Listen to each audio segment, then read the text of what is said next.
We met in third year in 316. So I am not a stranger and you are not strangers.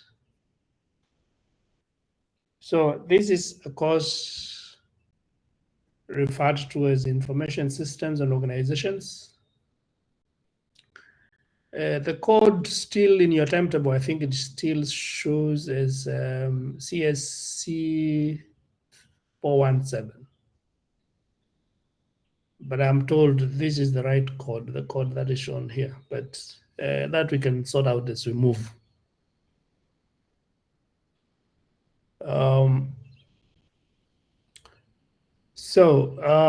If this is the course outline, I'll very quickly go through it. Was there a question? Was there a question?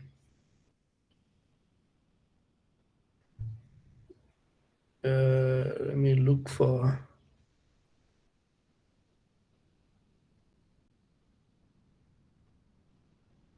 Did somebody raise their hand?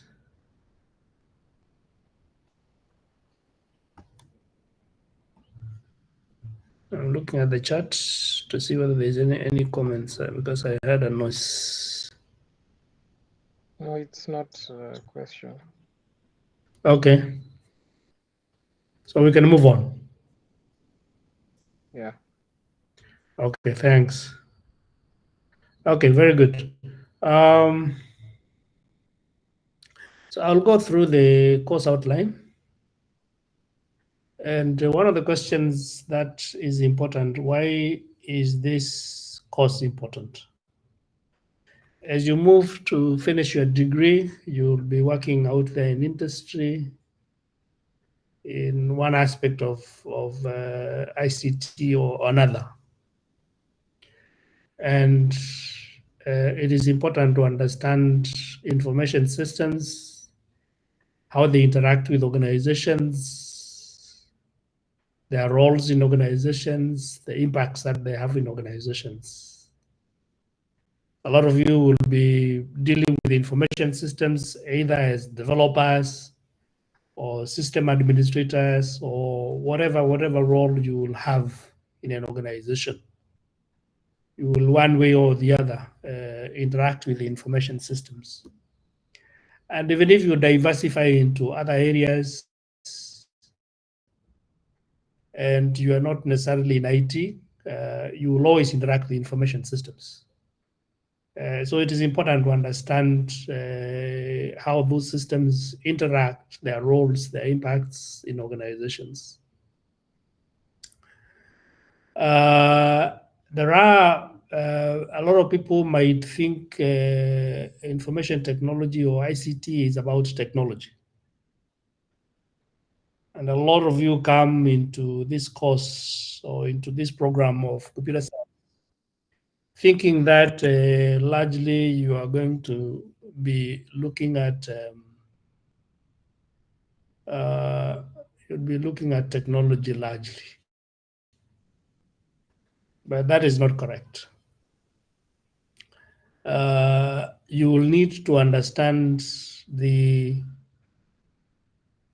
organizational issues, management issues that relate to information systems, whether you are planning for those information systems or you are implementing those information systems,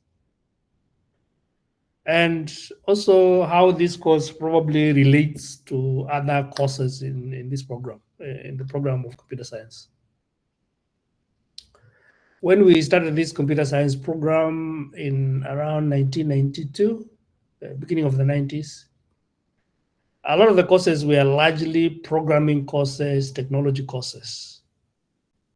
And slowly we have moved to appreciate that other aspects beyond technology are important. And therefore you'll see all kinds of interesting courses, including entrepreneurship, which is critical if you're going to run a business. And eventually a lot of you tend to run a business at the end of the day.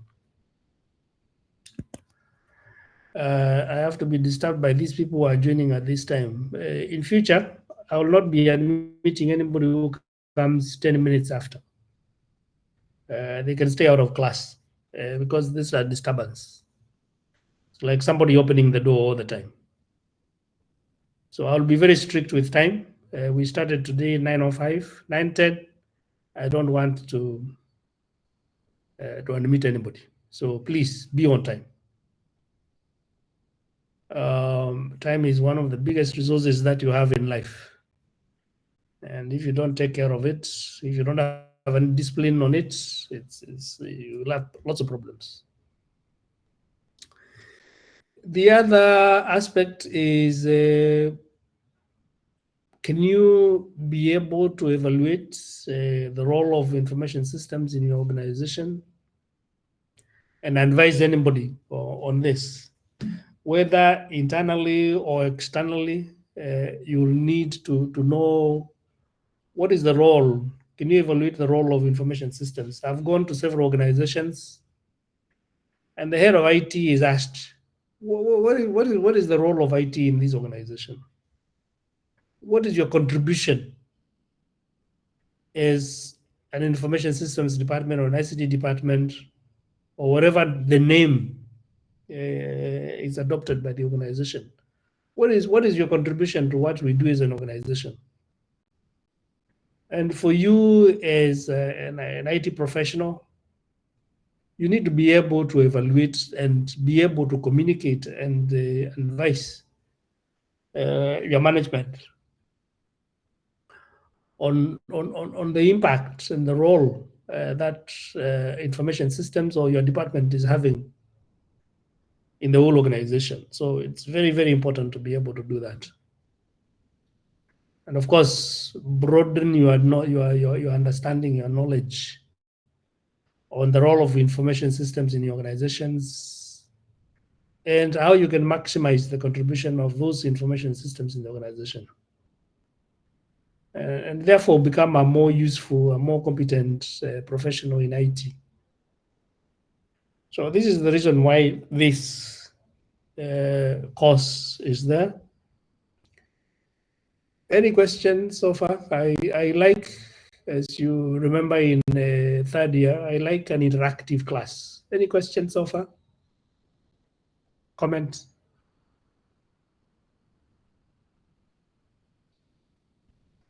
Okay. These are the people who are disturbing. Today I will accept to be disturbed up to 9:15, and after that I will not accept anybody. Yeah, because just because it is online does not mean you can come anytime you want. Just like class time, in a physical sense, you don't come anytime and disturb the class. So let this be clear to everyone that after 9:10, after 10 minutes past the hour, whatever time we are starting, I'm not accepting anybody. If we continue from where we stopped, if I look at the learning outcomes, there are a number of learning outcomes. These are the learning outcomes, and you can see them in the syllabus. I don't need to go through them. They're related to what I mentioned, why this course is important for you. And they're available in the syllabus that you probably have looked at. A lot of you never look at the syllabus to know what the course is all about. That's why the syllabus is there and is available to you. The course schedule, according to the syllabus that has been given, is as follows. But before I talk about the course schedule, we have two groups, and I think I have adopted the slots for group one and combine the two groups for now. If we need to have two physical classes, I will be able to I will be able to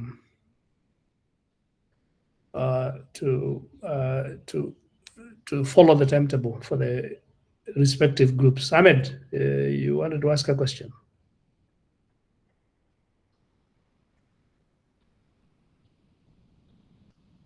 Ahmed, proceed and ask the question.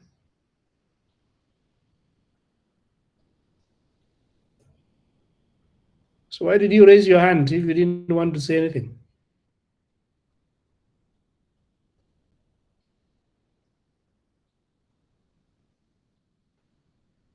Okay, we assume he doesn't know what he's doing. Or he's fumbling around with his device. So we have adopted the group one times in the timetable. So today, this is week 2. Last week was week 1. We will look at the role of information systems and businesses. And then for another 3 weeks, we'll look at organizations, management, and the network enterprise with all those individual topics of interest. And I'll put the dates when we shall do that. Then for another 3 weeks, again, we will do IT infrastructure with those different topics of interest. Then for another 3 weeks, again, we shall look at applications that we will find in many organizations. And finally, we'll start thinking about building and managing information systems for the last 2 weeks. And then we shall end on the 29th of November, and the exams start in the first week of December. That's the program for this course. The delivery is through lectures. We will have active discussions, I'll give you papers, case studies. You go and read, or assignments, you go and research, and you come and present in class. And we'll have group discussions and presentations, and even individual presentations in class. And through those presentations, you earn your coursework. I'll be marking as you present whether you understood, whether you made an effort to go beyond the notes that you have, to gain more knowledge from other sources, and then your complete understanding of the topic. So these kind of presentations and whatever else will account for 50%, and the final written exam is 50%. And finally, there are some references which you can find in the course curriculum. I'll stop there with respect to this introduction. Is there any comment, question before I start the first topic? Any question, comment?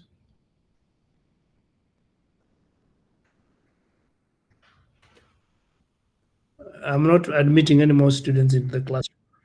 Yes, proceed. Yeah, I have a question. It's not related to what we're learning. Yes. Do you enjoy teaching this course? Why do you ask this question? I don't know. I just wanted to ask.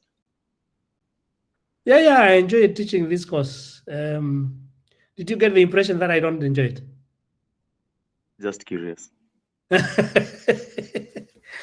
Yes, information systems are very interesting things in organizations and in businesses, and therefore it is something I have an interest in.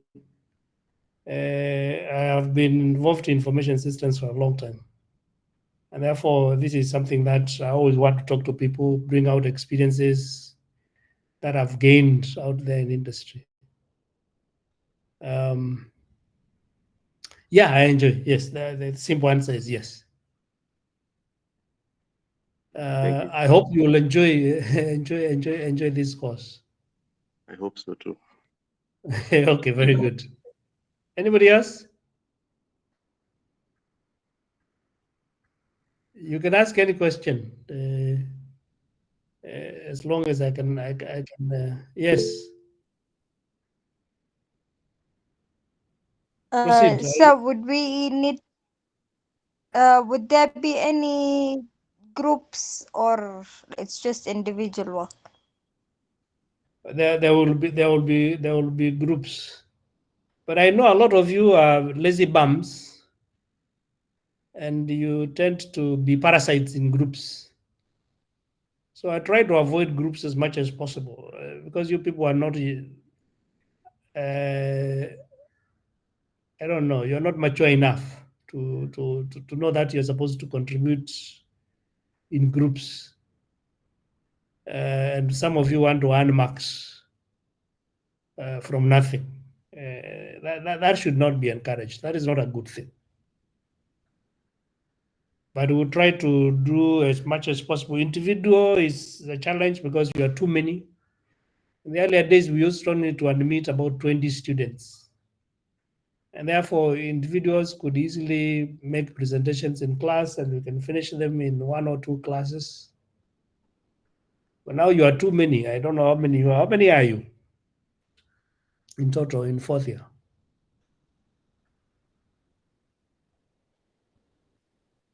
About 80?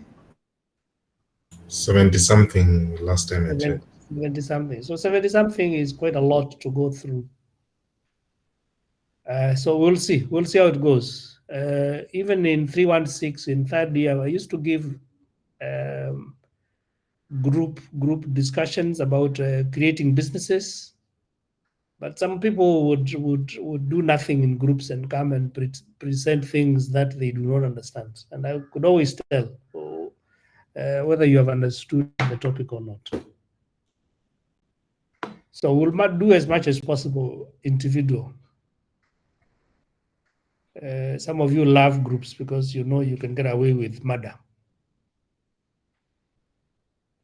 But that will not be the case. Any other question, comment? Okay. So a starting point of this topic on the role of information systems. What are information systems according to you? How would you describe information systems?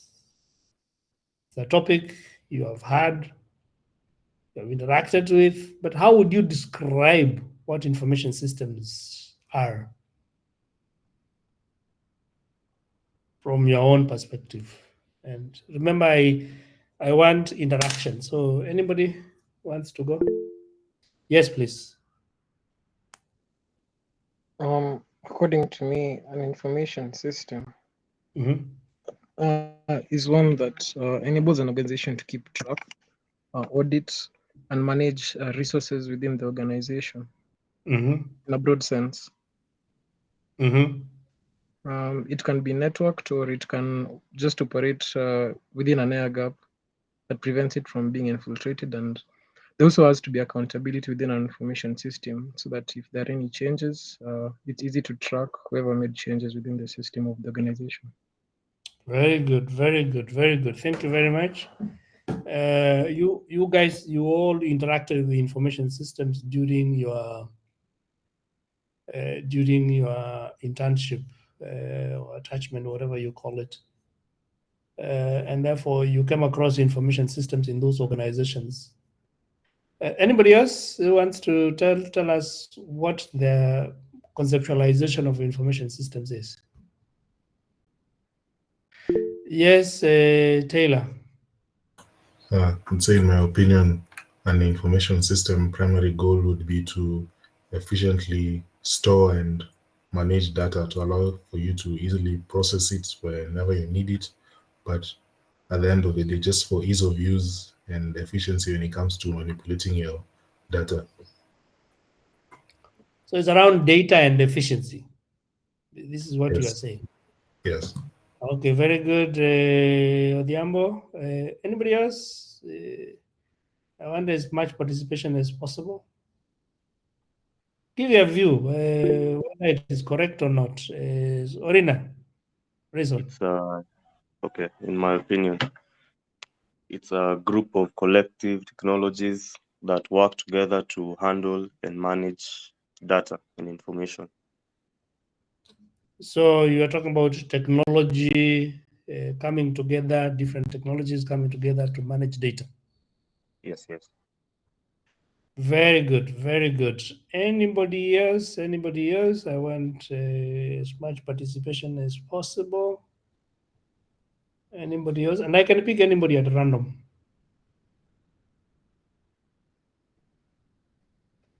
Some people have come with AIs and they're taking notes for them. I can say Lele is not taker. You think you can follow your AI will follow the course for you for you. Jamal Gregory. Yes, in my opinion, an information system is a system that is designed to collect and then process and then storage and then distribution of information. So it is technology that is used to do everything to do with information, right? From collection, storage, distribution, whatever of information. We call that information life cycle. It does that through and through. Yeah. Okay, very good, Gregory. Anybody else? Karen. I have a bit of a For me, cold. I think an information system is a combination of the hardware, software, and data, whereby data is collected, stored, processed, and distributed. And then this data can be used in decision making and maybe analysis and visualization within an organization. Very good, Karen. Yes, you brought the whole dimension of decision making and different components of an information system. Very good. Thank you very much. Anybody else? Yes, Jerry. I think information systems is a collection of data that can be from even multiple organizations and can be used, can be integrated with other services or other technologies and be used for decision making, as Karen has said. Very good, very good. You are bringing in the whole dimension of beyond the organization and involving other organizations. So an information system can be restricted in scope to deal maybe with a particular department within an organization, but it could be also have a bigger scope. Like for example, an ERP. An ERP would be organization wide, but there are what we call inter-organizational information systems, information systems between several organizations or a number of organizations. So that was a good definition. Another one.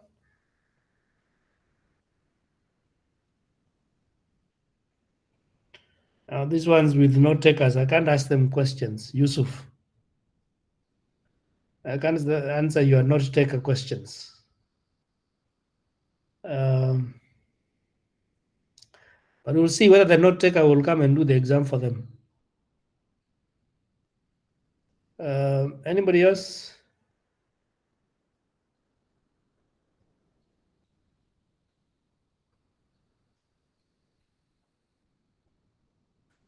Yeah, is it last year or the year before? Some students developed a large language model and fed it with all the notes, and the AI could answer all the questions. in an exam, but it depends on how the exam is now done. So we are very careful now, because a lot of you are very fond of cheating. You hide your devices, whether it's watches or any other device, and you try to look at notes and try to do all kinds of things. When you start working, I'm telling you, you will not be able to cheat like that. You'll be asked to, you'll be given an assignment, and there will be nowhere to check. You can cheat a little and get some code from somewhere, but you can't cheat for too long. We say siku za mwizi ni 40. You'll be caught. Okay, so go back to where we were. So people have given different definitions. Let me give you a very simple definition of one way of conceptualizing what an information system is. One way of conceptualizing an information system is the 3 dimensions that I have shown there. One of them is why an information system exists. And these are basically organizational issues, because information systems are not brought into an organization just for the sake of it. Information systems are brought into an organization for a purpose. This is the purpose. You want to enhance efficiency, you want to enhance effectiveness, you want to enhance managerial decision support, and therefore make better decisions by availing information to different levels of management. You want to improve the quality of the products that the organization deals with. You want to improve service delivery to your customer. These are the reasons why an information system is introduced in the first place. And if you have ever seen the requirements of information systems, you will always find what are the business objectives. What is the reason for introducing this information system? So that is an important dimension, because if that why did not exist, the information system will never exist. If you didn't have the challenges in the organization, the problems in the organization that are deemed to be solvable by information system, that information system will never exist. So this is one of the most important aspects of an information system. So if you have an information system and you can't articulate why it exists in the organization, then you have no business dealing with that information system. So this is a critical component. The second critical component is what you are familiar with, and many people have mentioned it. You've mentioned hardware, software, networks, data, information. A lot of people have not mentioned people. People is a very critical component of an information system. I beg your pardon. Yeah, I've said people are a very important component of an information system. Is that what you're asking? Are you? Someone is asking if you're sharing your screen. We aren't sure. Oh. Yeah. Oh, sorry. Oh my goodness, I did not share. Sorry. It's okay. It's okay. Okay, I had shared the previous one, then I opened the next one, and I thought I was sharing. Oh, sorry. Okay, can you see it now? Yeah. Yeah. Okay. Yes, it's visible. It's visible. Thank you very much, Gregory. Where am I? Yes. Sorry, let me start all over again. I said information system can be conceptualized as having 3 dimensions. And the first dimension is the why an information system exists. Why was it introduced into an organization? And these are largely business-oriented objectives. And these are challenges you want to solve within an organization. That is the first component there, why. And as I mentioned earlier, if you do not know why an information system exists or why you are developing an information system, And you guys developed an information system before in second year, and your fourth year, you're going to develop an information system. You interacted with information systems within in organizations during your internship. So that reason why an information system was introduced, was implemented, is a critical component of an information system, and that is the business component of an information system. It is the reason for existence, the business reason for existence, the organizational reason for existence. Because without that, we have no basis for information system. Then we come to the tools. The tools, the first four are tools that you're familiar with, and many people have mentioned them. These are the technological components. But in addition to the technological components, there are people components. Because information systems are developed by people. So without people, those information systems can't come on their own. Information systems are implemented by people. Yeah. So without people, you can't have information system implementing itself. People will implement, and this is one of the reasons why when you go to industry, you'll be participating in implementation of information systems. And in people also use information systems. If you develop an information systems and the users do not want to use the system, then the system is useless. Because if it is not used, then you can't deliver the why.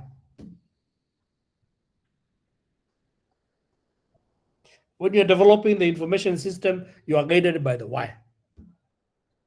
When you're implementing the information system, you are guided by the why. You must implement in such a way that the why can be achieved. And when you use information systems, you are using so that you can achieve the why. So development is by people, implementation is by people, usage is by people. And all those are related to the why. The technological components 1, 2, 3, 4, they are just technology. They are just tools that you can use. And those tools will keep on changing. But you pick the right tools to achieve the why. And finally, the third component is the processes. Every information system has got a process. The processes of conceptualizing, planning for it, for the information system, developing the information system, or if you're not developing it in-house, procuring the information system from vendors, or even procuring the environment. And even when you're developing and when you are thinking about an information systems, planning for it, developing or procuring it, you must think about what platform will it run on. And therefore, you can't think about these processes without thinking about those technological tools on which it will run. And finally, the process of implementation. And maybe I should add here the process of use. Because use is when you really achieve the objectives, the why. So this is a very simple conceptualization of information system. It covers everything. The why, which is organizational business reasons for the existence of information systems. The what, which is largely the tools 1, 2, 3, 4, hardware, software, network, data, information, and people. And finally, the processes. Any question, comments?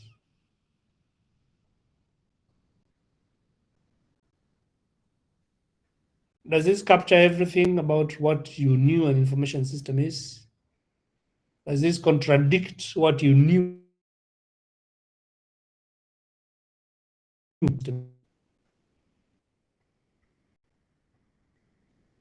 Anybody?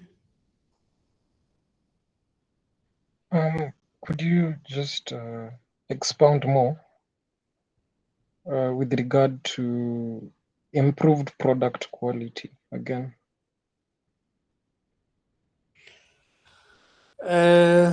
Products, these are the reasons, and the reasons are varied, the reasons why an information system would be there. So I think efficiency, effectiveness, you understand, decision support, you understand. An organization will have different products. Like, for example, what are the products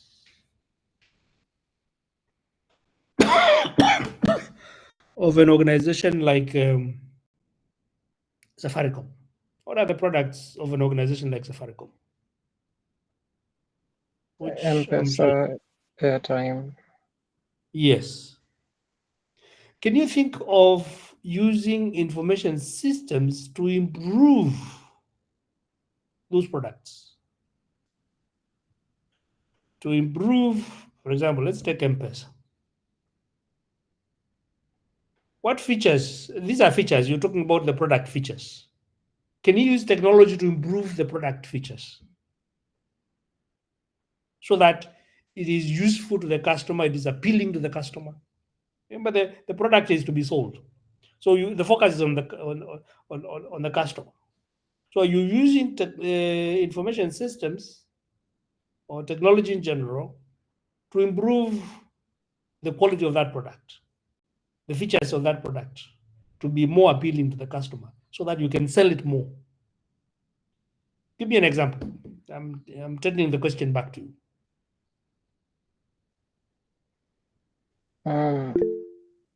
So I want to go for M-Pesa, but I can use airtime as an example. Mm-hmm. In the olden days, we used to use scratch cards and manually input *141. And these days, it's much easier by integrating M-Pesa and the airtime module. I think you're able to buy M-Pesa airtime within the M-Pesa app. I think that's one probably. I don't know. Okay, but I have several people who have raised their. No, you're right. But let's hear Edwin.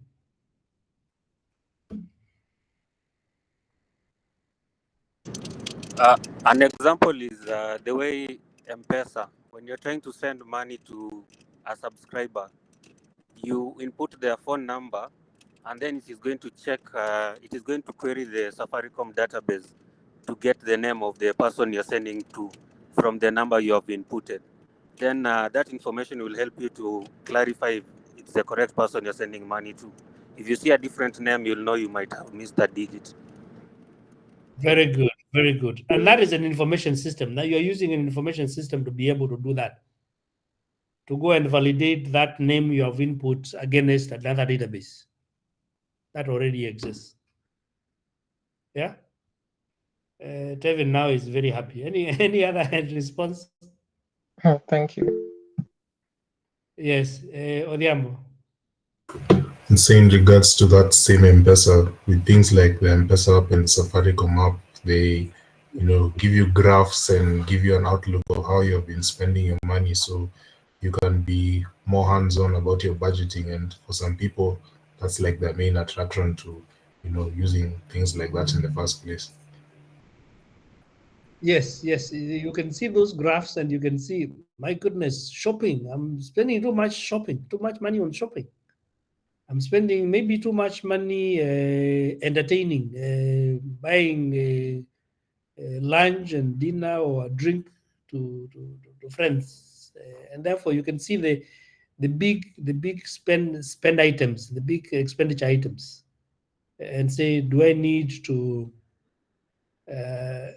manage this? And many people these days are using mobile money. And therefore, if you can find good reports from those platforms, then you can use that information to now to be tighter in managing the resources that you have. And when you start working, you will see that that becomes very important because at the initial moment you want to save as much money as possible so that you can do something.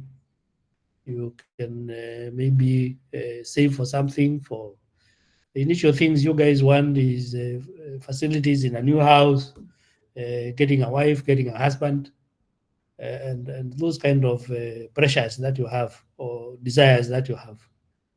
Yeah. And then you find this information useful. That is using information systems. Any other question?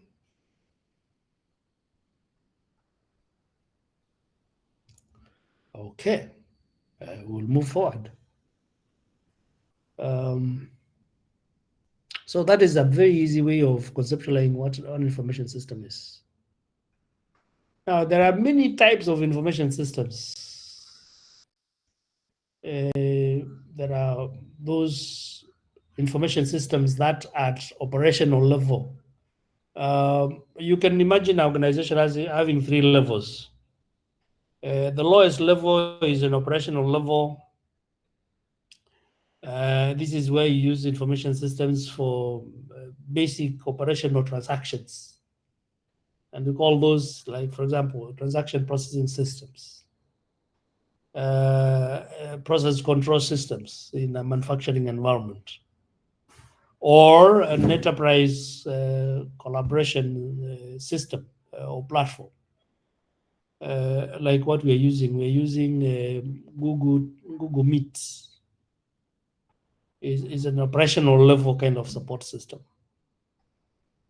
And the second layer of an organization is the middle management layer or the tactical layer, where now you can start using decision support system to support decision making, management information systems, to do all kinds of things to support decision making at that level, middle level of the organization. And then there is the top level of an organization, which is the strategic level, where you find all the executives who sit there, the CEO, the CIO, the COO, and those kind of chiefs. They live there, and those guys are looking at different issues. The reason for the need, their need is different from an information system. They're dealing with very fluid situations. The environment out there is changing. There's a war somewhere. There's a change in the exchange rates in the US, and so on and so forth. And they're thinking, what are the implications of all these trends that are taking place out there? There are new technologies, AI, blockchain, and whatnot. All those things are taking place, and they need to really make sure that the organization can survive all those different changes that are taking place out there. And therefore, their need for information system is different. At the operational level, efficiency, effectiveness is what information should do. Then you move to the middle level, decision support is what they're looking for. And at the top level, they're dealing with fairly fluid situations, and they need tailored information systems to deal with such fluid situations. So expert systems, knowledge-based systems, systems that can predict the future, can look at historical data and be able to predict what is likely to happen given the history. Those kind of, and we call those executive support systems. So we have information systems at different level, and you can find one information system like an ERP in an organization can do both transaction level. So some components of that in ERP will have transaction processing capabilities. Some aspects of that ERP will have decision support capabilities, and some aspects of that ERP will have this, not decision support, but this ability to support an executive, whether it is by being able to look at historical data for the last 10 years and see this is what has been happening, what is likely to happen in the next 1 year, in the next 3 years. Or it is being able to do profit planning for the next 1 year or for the next 3 years. So those are all information systems. I don't know what kind of information systems you came across as you did your internship. Maybe you can talk about what kind of information systems you came across as you were doing your internship. Yes. Edwin. Let's start with Edwin, and then we can come to Tevin. Okay, during my internship, I got to see an information system which is called HMIS system, which is the Hospital Management and Information System. This system is able to assist in operations of the hospital from the user's point, whereby doctors are able to interact with the system and feed in information and get information out of it. From the moment a patient enters a hospital, from the triage point whereby they are admitted to the hospital, information is collected from them, and then let's say things like their blood pressure is measured, their weight and their height is captured into the system. As the patient moves through the processes in the hospital, whereby they go and see the doctor in the office, the doctor consults the patient and gets information from them. Then he might require the patient to go and get a test. So he's going to feed information based on what he has assessed from the patient's story. Then he'll send the patient to the laboratory. Then when the patient gets to the laboratory, they don't need to tell the laboratory anything. They will just tell the technician their name, and he will check from the system what the doctor put there. Then he's going to do the necessary tests that have been requested by the doctor through the HMIS system. Now, after the test is conducted, he's going to input the information from the results from the test. Then the patient will go back to the doctor, and then the doctor will check what the lab said from the information system. So you can see at this point, the patient is moving through different points within the hospital, and at each point, information is being inputted into the system and stored in a database, and then it can be retrieved at any point. We have other parts that this is not being an organization. We have doctors, then we have departments like the accounts department, whereby these are not doctors. So what is related to them is things like has the patient paid for a specific service, for the lab test and the booking. So for them, they'll just check about payments, and the patient is able to pay using systems like cash, insurance policies, or they can pay using M-Pesa. Now, the system is also integrated with the M-Pesa system so that once a payment is made, it can check for that payment and record that payment. Now we can see it is an information system that is also able to interact with another information system. So I think this is a very good example of an information system that is assisting an organization, which is a hospital, with different departments and different type of professionals, doctors, accountants, managers. The management can also get insights from this information system, whereby they can see how many patients they have booked, they have treated, how the hospital is running, how much money the hospital is making. They can be able to tell where there are issues in the organization. They can see that they're not getting a lot of treatments, maybe for malaria, or there's a surge in malaria. So that is an example of an information system. So during my internship, I also had a board meeting with the team that developed that HMIS system, and I was telling them that we now need to incorporate AI into HMIS system so that it can still mine its local data and give insights so that the hospital is able to tell If it's treating a lot of malaria, there's a surge in rape cases, maybe in Bungoma County. And now that information can be even used by the Ministry of Health or even the local authorities. We are getting a lot of reports from rape cases.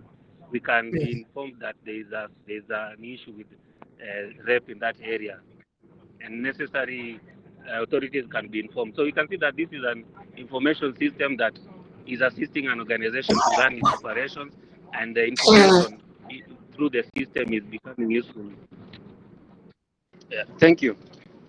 Very good. I think we should clap for Edwin. He has really described an information system very, very, very well. Very well. And even talked about the transactional aspects, talked about even the decision support aspects, and even the executive support. To know the trends and what is happening, and be able to give reports to the ministry to deal with emerging disease situations in a particular area. Very good. That is a very good illustration of information system. There was another guy called Tevin Aduma. Can you describe yours? So I did my attachment at Maseno University. Mm-hmm. And the information system we used was Microsoft Dynamic Navision. It's an ERP system that you can customize or tailor make to your specific needs. Yeah. So how it was working was that there are several modules and there are several users. There's a system administrator user, there's the lecturer user, there's the dean user, and then you can personalize an intern user as well. So I think I appreciate it because of the fact that I'm also in university. So I was able to see how our data is processed from the minute we join school. So first of all, your demographic information is picked from you as a student when you join. I also appreciated the fact that their system is linked to COOPS, the University Placement Board. And anytime COOPS places a student within a certain university, they send information through CSV, and that is imported automatically by the ERP, Microsoft Dynamic Navision. There are several modules where you're able to view marks. You're also able to view all the programs offered by the school. And in each program, you're able to check course units, which ones are core units, which ones are elective units. You're also able to check the status of the student, their marks. Now, in terms of status, if I could expound, I appreciated the fact that unlike our school, I feel like our school is not open in a way in terms of how we run. Like the other day, I was telling Professor Kahonge, I think well, I don't know if you agree with me, but it feels really bad to look at the computer science website for University of Nairobi. It's very ugly, and it doesn't represent the quality of talent we have in our school. And this is mirrored by the fact that there's a lot of vagueness by the ICT Center to enable us to know which systems are run within the school and how we can improve them, just like Edwin said. So back to ERP, you're able to check the marks, you're able to assist students. I appreciated the fact that the ERP can be worked on either remotely or within the local school network, and there are different configuration settings for the ERP. You can't just access it without knowing the actual configuration details. So there's a layer of security on top of that. And finally, I think, well, I worked as a system administrator for a while because I moved from salaries to the HR and finally at the system admin department. And I think I appreciated the fact that as a computer scientist, you need to learn how to communicate because at systems administration, a lot of students come with a lot of IT questions. And you also have to know under the hood how the ERP works to be able to serve people effectively. So that was my experience. Very good. I think we should clap for Tevin. He has done a good job. Very good, Tevin. Very good, Tevin. That is a very good, in a university environment, the kind of system that universities would have. I remember I was the chairman of KENET, Kenya Education Network, and where all the universities are and research institutions. And many universities were struggling with what kind of ERP would they have. And we tried to, we did a good survey, a very quick survey of all the universities. And we found Microsoft Dynamics is the more popular one. And we asked many universities to go that way, and then to make sure that the agents of Microsoft Dynamics can be able to have adequate technical support to support in the universities. Initially, these universities were requesting that we create that support unit within KENET, but the management at KENET did not want to proceed in that direction, because with ERPs and with many systems, the biggest challenge is support. Technical support from the vendors or the people who develop the system. That is always the challenge. And many of the organizations that sell ready-made information systems, off-the-shelf information systems, a lot of them might not have the necessary technical capacity, the skills, the experiences to support their users. I was in charge of IT in the University of Nairobi for a very, very long time. And we developed all the systems, including SMIS, the human resource management system, the performance management system, all the systems that are used in the university. We developed in-house. And one of the systems that the only system that I bought during my time was a financial management system, because my argument is that financial systems have been there, accounting systems have been in the world for a very long time, and therefore you did not need to reinvent the wheel. And finances are managed in the same way everywhere. So we went out to look for, we wrote terms of reference, put out a tender, and we were looking for people who could supply a financial management system. But when we evaluated those tenders and looked at whoever was proposing those systems, we found that their technical capacity to support the system was wanting. And therefore, what we did was we said, okay, we will choose this system because we know it works. But we shall not choose your maintenance component. You will not support us when the system is done, when there are requirements to be changed. We shall create that capacity in-house.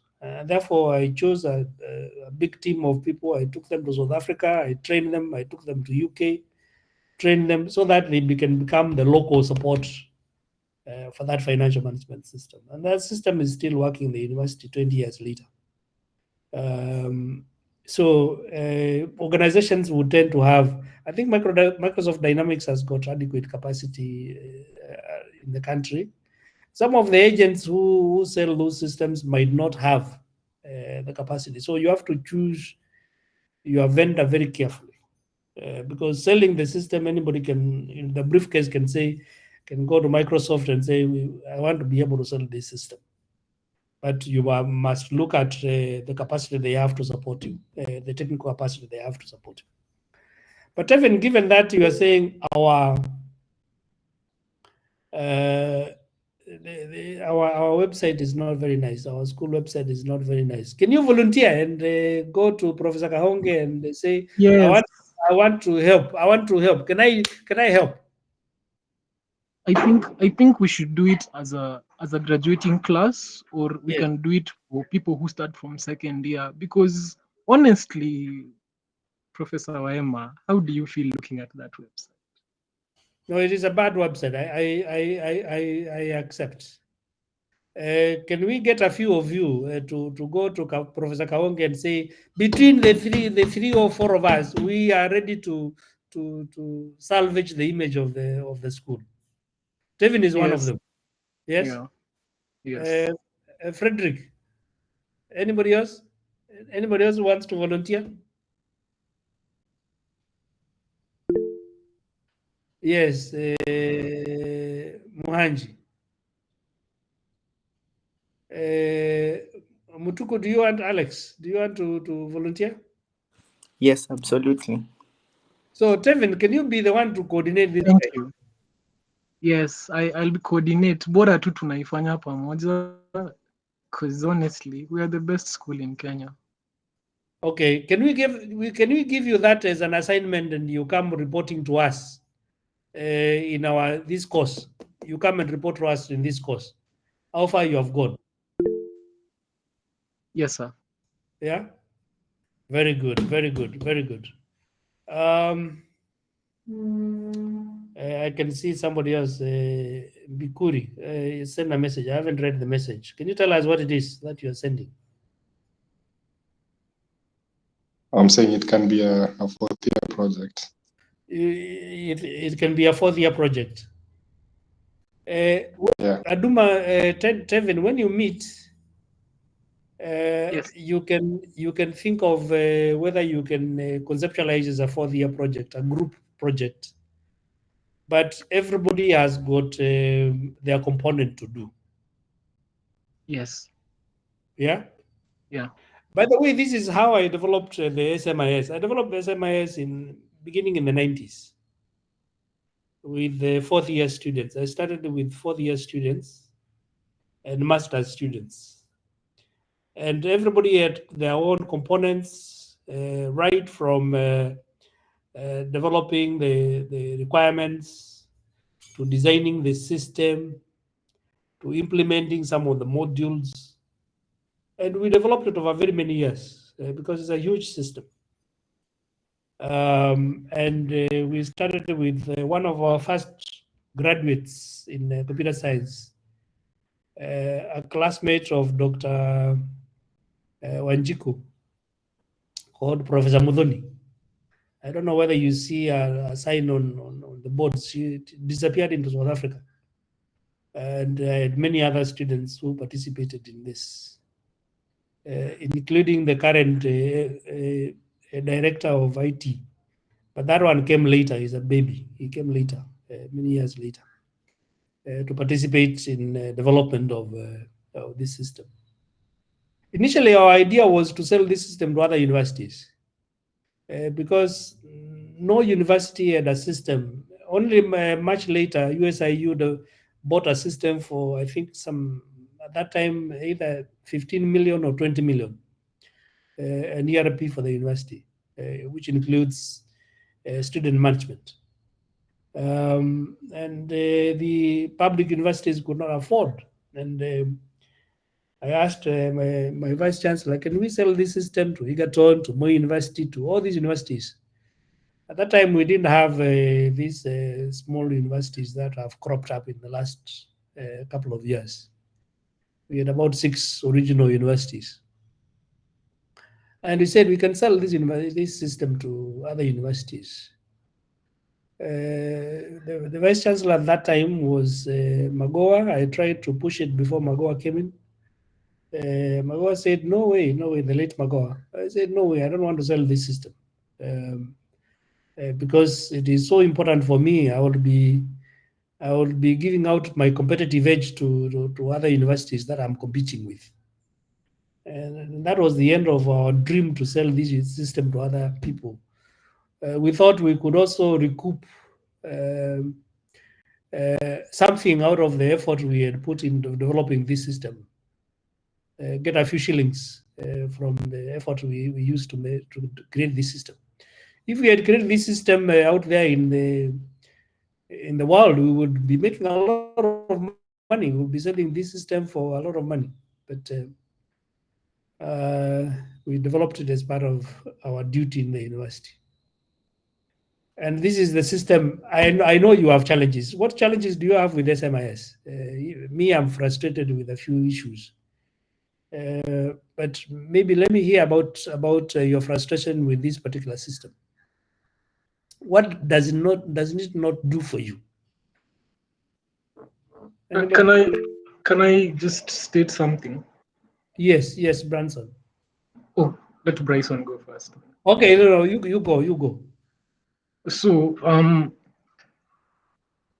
I'll base it off my experience comparing it with Maseno because that's the best knowledge I have now. So first of all, then they have a student portal, much like ours, but theirs is much more aligned. You can get information in terms of, you can get your transcript. In SMIS, you cannot get your transcript. For the past 8 months, it's been saying this page is under construction. I don't know who is designing it. As well as the Hermes system, hostel accommodation management system. You click on it, it gives you a blank page, blank white page. No one has fixed that for the past 12 months. I don't know who is working on it. You cannot do efficient registration of units. You cannot choose your program well. And then I like the transparency in terms of, besides the transcript, what Maseno University does well is when you're booking your hostel, you're able to select where you want to go. You're able to see the vacancy and the capacities. And the pricing model is a bit much more fairer than ours, in my opinion, I feel, because in their school, they have new hostels that are called Nyabundi, and they pay 17,000 for an academic year. In our school, we pay around 56,000, if I am not wrong. So those are the challenges. Hermes is bad. There's no ability to download your transcript provisionally. And yeah, it's just an ugly interface. There's no mobile app. The Maseno one has a mobile app. So proliferation of devices as well. Yes, yes, very good, very good. I get that, Tevin. Edwin. Okay, thank you for the opportunity.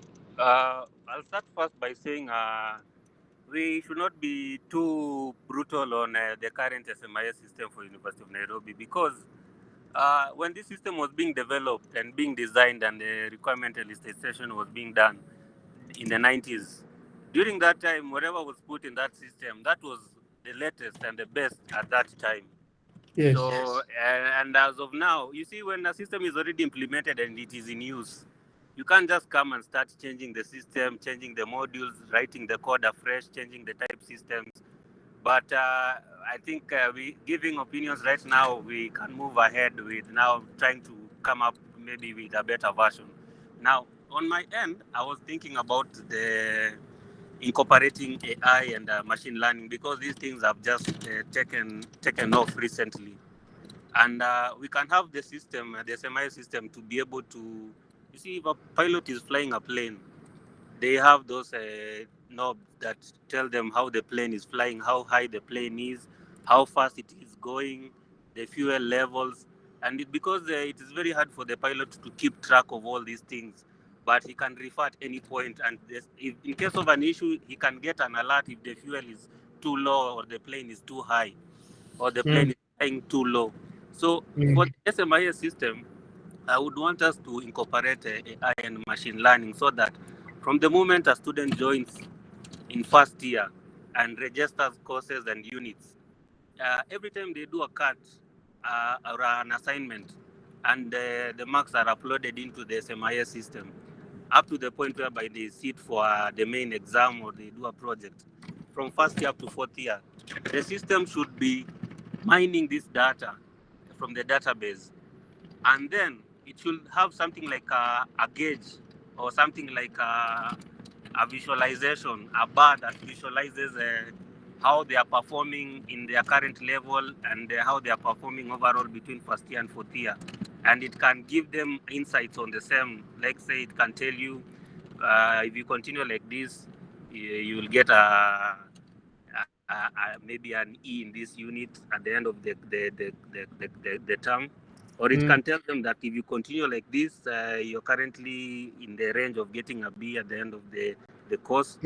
Or you might even get an A if you continue like that. So that every time somebody logs into their SMI system, they're able to see a bar showing them their performance based on how they are continuing. So that somebody can tell if there's a unit they have not given enough attention to, they can also try and look at that unit. So I'll be happy if I'm given opportunity to maybe also give some few ideas on the same. You are on the team, don't worry. Pardon? Tevin says you are part of the team. Thank you very much. I'll be happy to input that, so that we can be able to compete effectively with other universities, and also you will be able to ensure that a student is able to get guidance and direction as they continue with the course, because the system will be able to do this accurately from their marks. and their current performance. Very good, very good. So let me put it this way.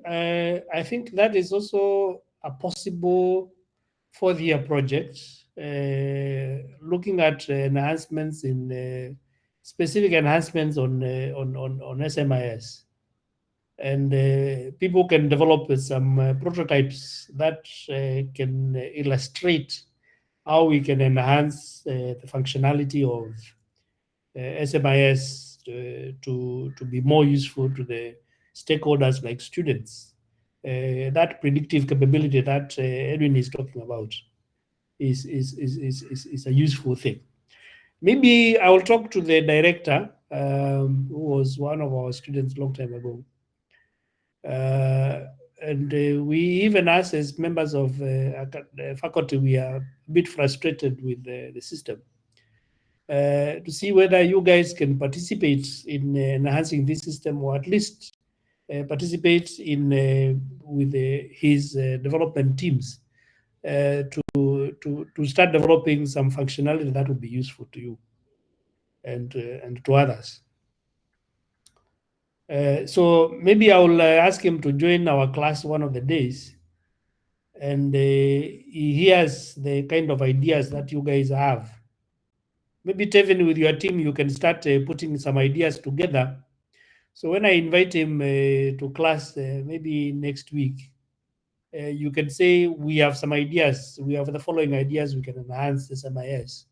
If you show us teams to work with, we can create projects we can be able to work on and help you to enhance this system. Can we say this is what we shall do? Yes, sir. Very good. Edwin, your Yes. hand is still up. You can bring it down. Any other comments? So instead of doing projects that are not useful to anybody, let's do projects that would be useful to the university. That is the way we have developed all the information systems in the university. They started off as student projects, and eventually, of course, students will probably just create prototypes. After that, they are cleaned up and they are made to be professional modules that can be integrated with everything else. Very good. We will move on. Who is the class rep, by the way? Who is the class rep for group 1? It's me, Gloria. Oh, it's still you? Yes. Ah, okay, okay. I don't know whether I still have your details. Group 2, you send me your details on email. Telephone number, email address. Group 2?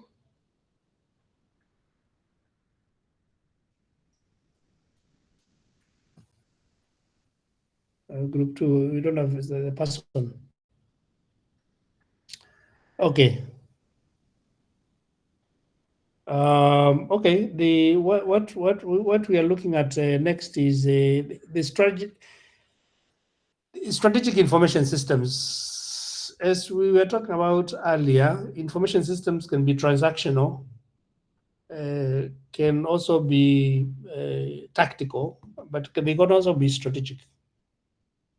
Strategic, largely referring to having an impact at the top of the organization where senior executives sit. But also, strategic can also have an impact on the lower levels in the tactical line management area and the operational level. So the emergence of strategic information systems, the concept emerged in the 80s. And the idea was, can we move beyond operational support, beyond management support? And can we then start using information systems to do what the organization wants to do in future, which is the organizational strategy, the business strategy, the corporate strategy? And largely this appeared during a time of Porter, who had finished his PhD on competition, and he developed a very interesting framework that we shall look at later on competitive strategy and how organizations can become more competitive vis-a-vis their competitors. And that was the beginning of thinking about how can we use information systems more strategically.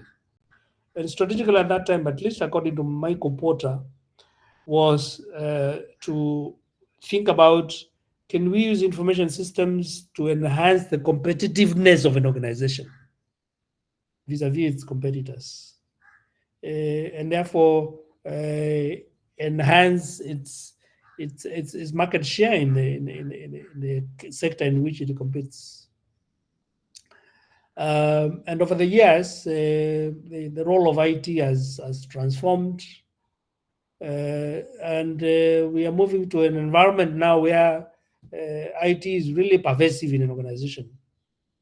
And initially, IT was used, if you look at the initial use of IT, was largely transactional processing.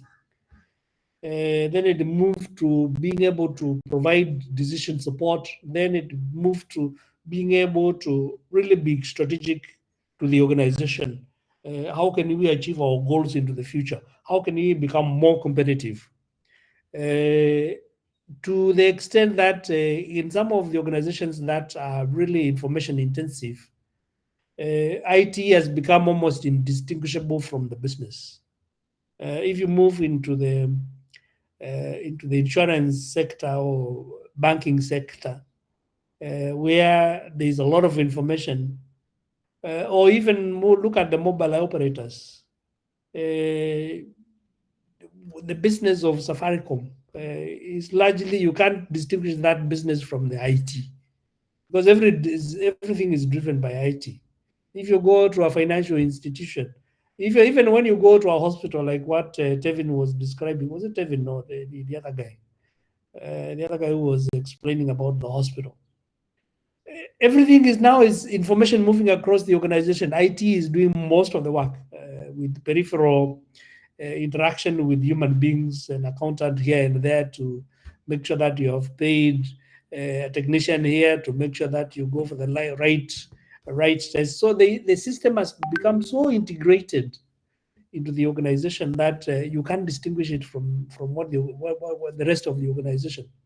The example I give is when you go to, although these days we don't go to the bank to remove money. You remove the money from your mobile phone, from your computer, from everything. So when you are wherever you are, the last time I went to a bank was many years ago, probably more than 10 years ago, to do anything, because I can do anything from, I can open an account, I can close an account, I can do anything, I can order a card, I can do anything. So when you are doing whatever it is, like the other day I got a credit card replacement. So I went online and validated the card and started using it. When I'm doing any of these transactions, I am not thinking about the bank. I'm not thinking about that I'm in a bank. I'm not seeing the technology. I'm just using my device the way I would use it to call any one of you guys. And the only thing that I'm conscious about is that I'm in a bank. I need to be secure to make sure that nobody snoops on and gets details of my account. And therefore, the technology is so integrated into what the organization does that you can't see the technology. You only see a service that you are having. So when it comes to developing strategy for the organization, you really can't develop a strategy that is outside IT. You can imagine that hospital, when it is thinking about the strategy for the future, if it develops a strategy that is devoid of IT, then that hospital is making a mistake, or a financial institution. I'm a director in one of the big financial institutions, banks in the country. And what I've been telling them is that really we can't develop a corporate strategy, a strategy for the bank without thinking about IT. And therefore, IT and corporate strategy must be developed together. When I used to be head of IT in the university, I was also the one who is in charge of strategy in the university. And therefore, I made sure that IT strategy was developed together with the university strategy. So that as we implement, and that's how we developed most of the systems in the university, because they were so highly integrated to what the organization wanted to do, that you cannot do some aspect of the organization business without thinking about the IT component. Yeah. But that thinking seems to have disappeared somewhere along the line. So this is the emergence of the role of strategy in an organization becoming strategic. And therefore, these days we're asking, what value can IT add to the business? And we are challenging many people who head IT departments to really be conscious about what value, because value is what the business is looking for. If it is how you interact with your customers, what value can IT help to enhance the customer experience with your products and or with your services? What value can it add to you having a better product out there in the market, distinguishable from the other products, and so on and so forth? So IT is really transformed from the back room. In the earlier days, IT used to report to finance because it was only used for number crunching with respect to financial aspects. Then it moved out of the financial aspect, it went to operations, where it was largely be used for operational aspects, transactional processing kind of things. And then the IT moved up to the extent that it is doing all the strategy things that organization is thinking about, the big goals of the organization into the future. You can't think about that without IT. Therefore, you find now IT is being represented at the top of the organization. You find the person in charge of IT really reports to the highest position. You report to the CEO, and you have a chief position, chief information officer, which is just below the CEO. And in some organizations, the head of IT sits in the board. And therefore, the board, remember, that is where the strategy is conceptualized. That's where the oversight of strategy implementation is situated. And therefore, sitting there, you are in really, you see the total organization and how you can add value in the total organization. When I took over IT, it was within Chiromo, and we had colleges at that time, College of Biological and Physical Systems. I was reporting to the principal of the college, and I went to university management, and I said, no, this is not right. I should not be reporting to the principal of Chiromo. IT has got impact across all the colleges, in engineering, in education, in health, and everywhere. And therefore, I argued for a change in the structure of the organization, in the strategy of the organization. And this was the beginning of IT now taking shape within the university. That was at the turn of the 90s, towards the end of the 90s. Then I was reporting to the university vice chancellor. I was sitting in where resources are allocated in the budgeting committee of the university management, and therefore I could obtain resources to do whatever it is that I wanted to do within the university. So IT has been, and if you look at any organization, it has their own story. How IT moved from one place to the other until now it is organization-wide, and it has having impacts across the total organization. Where am I? I think we can stop there for now, and we'll pick it up from these definitions of strategic information systems from there next time. Questions, comments?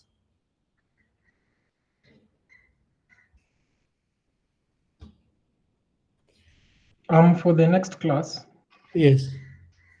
if you could just give us examples of the bureaucratic red tape that you faced in terms of implementing IS changes within the school or other industries besides the school, that would be really helpful. Just more anecdotes. Okay. I think I will be giving these anecdotes as we move. Okay. But I can, since I have a few minutes, I can give some initial anecdotes about SMIS. One of the biggest challenges we had in SMIS is different faculties were running their own small information systems to process students' marks, to admit students into the faculty. Kikuyu was running their own, actually it was not a system, it was a spreadsheet that they used to process student marks. Lower Kabete, the business school now, was using a very funny old database system. I can't remember it was whatever it was called. It was a long time ago. And they resisted because now I was advocating for a corporate-wide information system, which is going to manage data, which is going to do admission of students. And our system was integrated because we had developed also the admission system. Remember, admission was being done at the University of Nairobi, and we developed the system for admissions across all universities. So all universities we are getting their students from a system that we had developed in the University of Nairobi, because no other university had a capability to do that. So the admission system was it was called Joint Admissions Board, which is a platform for all the university deans, and therefore they had processes to meet, to do admissions and so on and so forth. But the system was doing everything, and they're producing reports for the deans, and they will go somewhere and they look at those reports and say, yes, I got 3,000 students, and this I'm happy with this. Largely, they would never change whatever the system produces. And this is the same system that then was inherited by KUPS. So we would make sure that our admission system, our system of admission, then our system, our SMI system, is integrated with that admission system, and then we can transfer all the information. And of course, that admission system was also linked to the KCSE system, and therefore could import information about the students' performance in KCSE into the admission system. And then once they're admitted, then now we transition them to the university for the rest of the processes of a student. So initial challenge was resistance, because people were comfortable using their spreadsheet or the isolated small databases. And to win them over was a challenge. I would go into a college like Kikuyu and take over the college management board and tell them the good things and demonstrate. It was like evangelizing about SMIS. And I did that evangelism for 5 years before the system was actually accepted.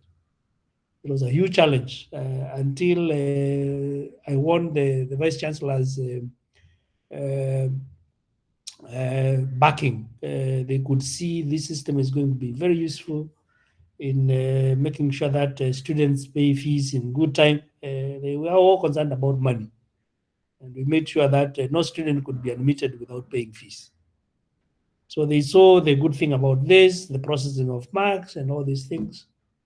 It was a long, long struggle. I should have written probably a book on this. One of my students did a PhD on this, on the student management system, because it was such an extensive process that we had gone through for almost 10 years before it matured into a corporate information system. But I will probably be giving anecdotes here and there on many issues. Thanks. Thank you very much. We shall stop there for today. We shall meet on Thursday. Thank you very much. We shall meet on Thursday according to, I've already invited you, according to the program that we have. So thank you very much. And I want this to be an engaging platform, a platform where we can engage on different issues, share what we have learned in the short period that we have learned, and I will also share once in a while things that I'm familiar with. Thank you very much, and you have a good afternoon, good day.